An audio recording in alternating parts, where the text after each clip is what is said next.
नमस्कार दोस्तों, कैसे हो। मैं माधव हिंदी पाठशाला सूरत से चौहान कौशिक।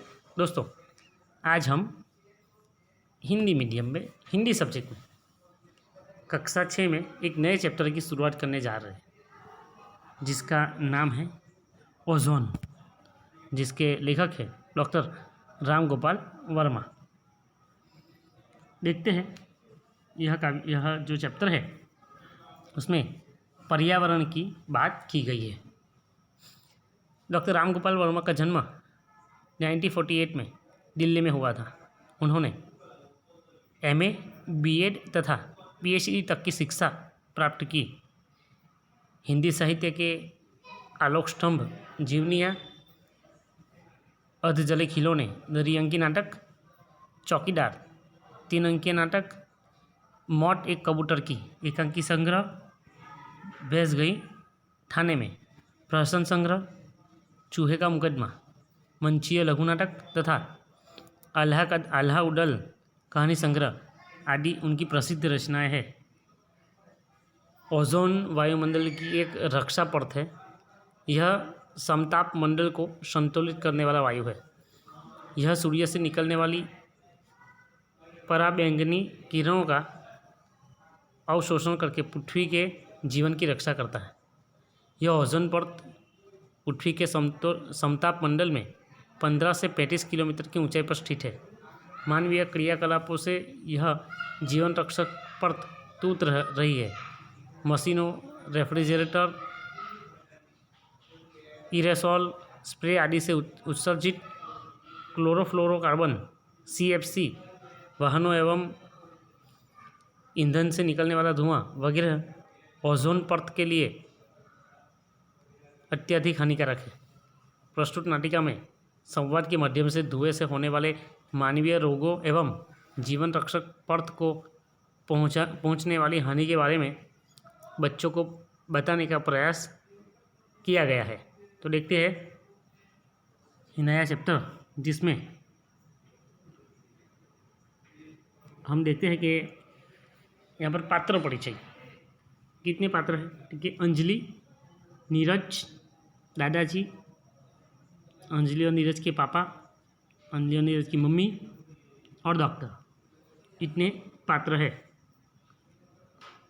आगे देखते हैं।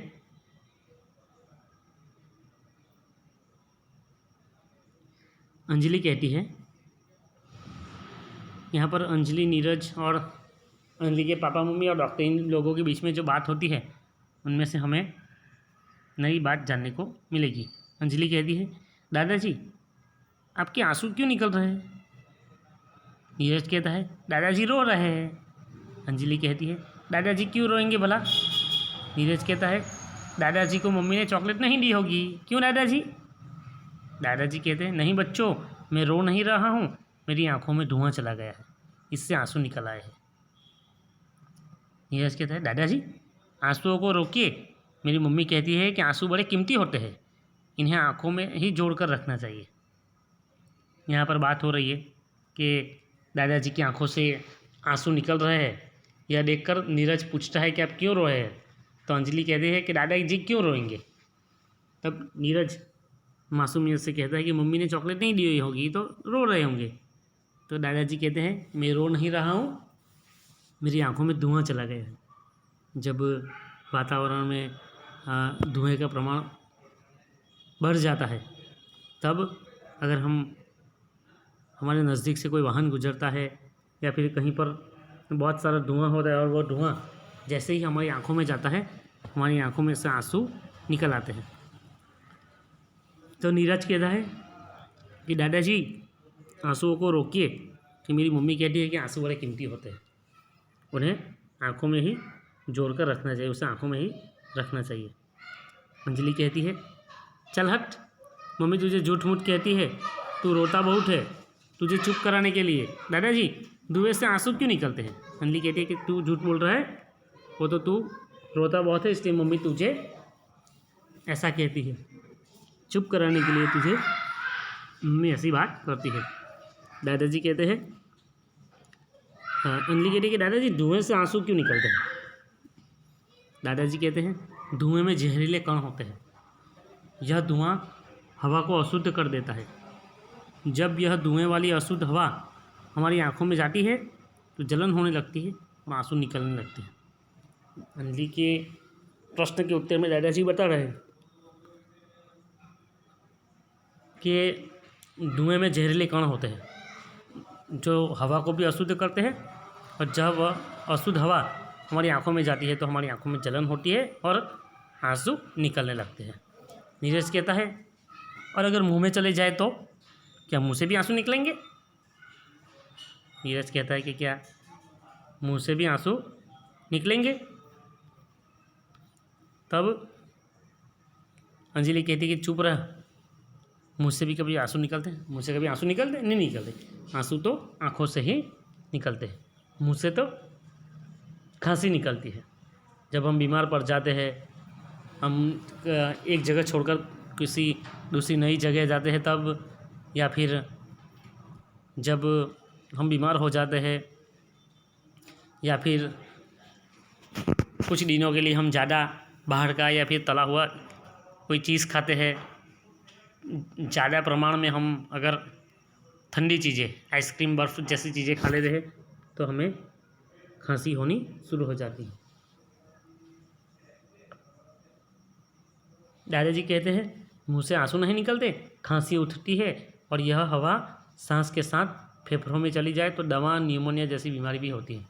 अगर यह जहरीले कण वाली अशुद्ध हवा अगर हमारे शरीर में चली जाए तो वहाँ से वो फेफड़ों में चली जाती है और वहाँ पर दमा और न्यूमोनिया जैसी बीमारी होती है। बीमारी होना मतलब क्या होना? किसी प्रकार का रोग होना। नीरज कहता है, धुआं आते ही नाक और मुंह को रुमाल से बंद कर लेना चाहिए।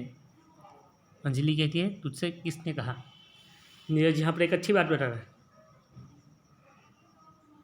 कि कहीं पर भी अगर बहुत धुआं हो तो हमें हमारे नाक और मुंह को रुमाल से बंद कर लेना चाहिए। नीरज कहता है, टीवी में एक आंटी ने टीवी में यह भी बताया था कि हमें अपनी कार नहीं चलानी चाहिए, उसमें धुआं निकलता है। नीरज ने भी अच्छी बात बताई है कि ज़्यादा जब गाड़ियों की संख्या बढ़ती जा रही है वैसे वैसे वातावरण और भी प्रदूषित होता जा रहा है। अंजलि कहती है, यह धुआं है ना दादाजी? नीरज कहता है, नहीं, ये सच है। अंजलि कहती है, चुप कर, गंदी बातें करता है। तब तो दादाजी सड़क पर कोई भी गाड़ी नहीं चलेगी, हम स्कूल कैसे जाएंगे? पापा ऑफिस कैसे जाएंगे? अगर हर जगह पर गाड़ियाँ बंद हो गई तो बच्चे स्कूल कैसे जाएंगे और बड़े आदमी नौकरी पर कैसे जाएंगे, मतलब ऑफिस कब जाएंगे? नीरज कहता है कि साइकिल से। अंजलि कहती है, तेरा मतलब है कि मम्मी भी साइकिल चलाएगी? दादाजी कहते हैं, नहीं बच्चों, सभी गाड़ियाँ बंद नहीं होगी, सरकार उन गाड़ियों को बंद करेगी जिनसे बहुत धुआं निकलता है। सरकार ने अब ऐसे कारखाने भी बंद कर दिए हैं, बड़े बड़े शहरों में अब कारखाने बिजली से चलते हैं, उनसे धुआं नहीं निकलता। आप लोगों ने भी देखा होगा कि जहाँ पर भी बड़ी बड़ी फैक्ट्रियाँ लगी होती हैं वहाँ का वातावरण हमेशा प्रदूषित होता है। वह ऐसे वातावरण में ज़्यादा समय रहने से व्यक्ति बहुत जल्दी बीमार हो जाता है। कैसे? उसे आँखों की बीमारी हो सकती है, फेफड़े की बीमारी हो सकती है, साथ में उसे चमड़ियों की बीमारी भी हो सकती है, क्योंकि केमिकल वाला धुआं अगर शरीर के किसी हिस्से में लगातार पड़ता रहेगा तो उससे भी व्यक्ति की बीमारी बढ़ जाती है या फिर उसे नई बीमारी होना शुरू हो जाता है। तब दादाजी कहते हैं कि हमें सभी गाड़ियाँ बंद नहीं करनी है, हमें उन गाड़ियों को बंद करना है जिनसे बहुत धुआं निकलता है। इसलिए तो अब आप सब लोग देख रहे हो कि पेट्रोल डीजल की जगह पर अब CNG गाड़ियों का ज़्यादा इस्तेमाल हो रहा है, और सरकार भी सब लोगों से यही गुजारिश कर रही है कि आप लोग भी अपनी गाड़ी में CNG फिट करवाइए। और दूसरी बात कि बड़े बड़े शहरों में अब कारखाने बिजली से चलते हैं, उनसे धुआं नहीं निकलता, मतलब जो कोयले और बाकी चीज़ों से जो कारखाने चलते हैं वो भी धीरे धीरे करके सरकार बंद कर देगी और उसकी जगह बिजली से चलने वाले कारखाने शुरू होंगे, क्योंकि उनसे धुआं कम निकलेगा तो उसके बहुत सारे फायदे होंगे। एक तो धुआं कम निकलेगा तो वातावरण कम प्रदूषित होगा, लोगों की बीमारियां लोगों को कम लोग बीमार होंगे, उसके साथ साथ जो ओजोन परत को नुकसान पहुंचता है वो भी कम होगा। एक ही चीज़ के बहुत सारे फायदे होंगे आने वाले समय में। नीरज कहता है कारखाने बंद हो गए तो चॉकलेट कहाँ से आएगी, चॉकलेट भी तो कारखानों में बनती है। दादाजी कहते हैं, अंजलि कहती है तुझे तो अपनी चॉकलेट की पड़ी है दादाजी, धुएं से और भी हानियाँ होती है। उसे अंजलि दादाजी से पूछती है कि दादाजी आप बताइए धुएं से और भी हानियाँ होती है, मतलब नुकसान होता है, हानियाँ होना मतलब नुकसान होते हैं। दादाजी कहते हैं धुएं के कण ओजोन गैस को नष्ट करते हैं। जो धुआं हवाई जहाज़ों से निकलता है या इन गाड़ियों का धुआं उड़कर यहाँ से 20 किलोमीटर ऊपर आकाश में चला जाता है, वहाँ ओजोन गैस को हानि पहुँचाता है, वहाँ ओजोन गैस होती है। दादाजी कहते जब अंजलि ने पूछा ना कि इसके अलावा बीमार होने के अलावा ये धुएं से कोई और हानि होती है, तो दादाजी कहते कि हाँ, धुएं के कण ओजोन गैस को नष्ट करते हैं। जो धुआं हवाई जहाज़ों से निकलता है या इन गाड़ियों का धुआं उड़कर यहाँ से 20 किलोमीटर की ऊंचाई पर चला जाता है, आकाश में चला जाता है, वहाँ ओजोन गैस की एक परत बनी हुई है, उसे नुकसान पहुँचाता है, वहाँ ओजोन गैस होती है। ओजोन गैस क्या करती है, सूर्य के किरणें जब सीधे ओजोन गैस की जो परत बनी है वो अगर ना हो और सूर्य की किरणें सीधे अगर डायरेक्ट पृथ्वी पर आते हैं तो उससे यहाँ पर रहने वाले लोगों की समस्याएं बढ़ जाएगी, जैसे कि गर्मी का प्रमाण बढ़ेगा। उसके साथ साथ अगर वही किरणें सूर्य की वही सीधी किरणें मनुष्य के ऊपर पड़ेगी तो उसको भी चमड़ियों के रोग होंगे। और अगर ओजोन परत सही तरीके से बनी रहेगी, मजबूत रहेगी, तो सूर्य की किरणें सीधे मनुष्य पर या पर पृथ्वी पर नहीं आ पाएंगे, वह उस ओजोन परत से होते हुए आएंगे, तो उनकी जो गर्मी है वो भी कम हो जाएगी और उसका मनुष्य पर जो नुकसान हो रहेगा मनुष्य के जीवन पर वो भी कम हो जाएगा। तो इसलिए भी ओजोन की जो परत है वातावरण में वो बनी रहनी चाहिए, आसमान में जो ओजोन की परत है वो बनी रहनी चाहिए। इसलिए तो हम लोग हर साल क्या करते हैं, 16 सितंबर को हर साल वर्ल्ड ओजोन डे मनाते हैं। उस दिन हम लोग अलग अलग कंपटीशन रखते हैं, जैसे कि पर्यावरण प्रदूषण पर हम निबंध स्पर्धा रख सकते हैं, वक्तृत्व स्पर्धा रख सकते हैं, फिर चित्र स्पर्धा रख सकते हैं, स्लोगन स्पर्धा रख सकते हैं। ऐसी बहुत सारी कॉम्पिटिशनें जो कंपटीशन का हम आयोजन कर सकते हैं, ताकि लोगों में ओजोन की जो परत है वह बनाए रखने में और प्रदूषण को कम करने के बारे में लोग जिम्मेदार बने, लोगों में जागृति आए और लोगों को पता चले कि ऐसा भी कुछ होता है जिसमें हम लोग आजकल अपनी हिस्सेदारी अपनी भागीदारी कर रहे हैं। तो वो लोग भी, जो व्यक्ति हमारी बातों को मानेंगे, वो ओजोन गैस की परत को कम से कम नुकसान हो ऐसा प्रयत्न करेंगे। और साथ साथ वह लोग समाज के प्रति और उसके साथ साथ पर्यावरण के प्रति भी जिम्मेदार बनेंगे। जैसे कि जो गाड़ियों में से ज़्यादा धुआं निकलता है ऐसी गाड़ियों की मरम्मत करवाएंगे, या फिर ऐसी गाड़ी चलाना छोड़ देंगे, या फिर जो कारखाने बने हैं इसमें से ज़्यादा धुआं निकलता है वहाँ पर बिजली से चलने वाले कारखाने लगाए। उस बात में भी लोगों के प्रति जागरूकता आ सकती है।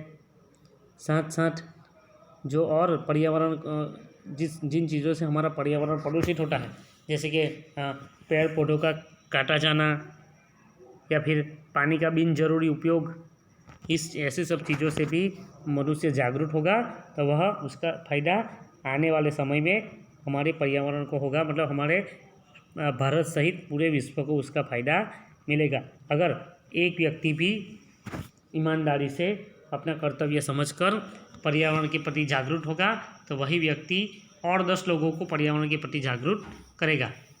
इससे हमारे देश में और पूरे संसार में, पूरे विश्व में जो पर्यावरण के प्रति जागरूकता है वह भी बढ़ेगी और पर्यावरण को जो अभी नुकसान हो रहा है वो भी आने वाले समय में कम होगा और आने वाली नई पीढ़ी ये सब चीज़ें देखेगी, जानेगी, समझेगी तो उन लोगों को भी ऐसा लगेगा कि हमें भी पर्यावरण की रक्षा करनी चाहिए, क्योंकि अगर पर्यावरण सलामत है तो हम सलामत हैं, पर्यावरण सलामत नहीं है तो हम भी सलामत नहीं हैं।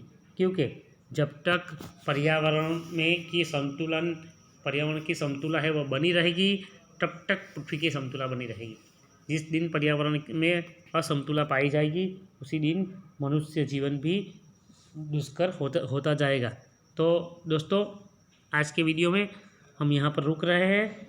आप लोगों को एक काम करना है कि हमें इस चैप्टर को आगे आप लोगों को पढ़ लेना है और मैं आप लोगों को आगे दूसरे वीडियो में इसके आगे का हिस्सा, आगे का जो टॉपिक है वो पढ़ाऊँगा। और साथ साथ में दूसरी बात ये भी है कि दोस्तों हमें भी आज से ही ऐसा प्रण लेना है कि हम भी पानी का बिन ज़रूरी व्यय नहीं करेंगे, जितनी ज़रूरत है उतना ही पानी इस्तेमाल करेंगे।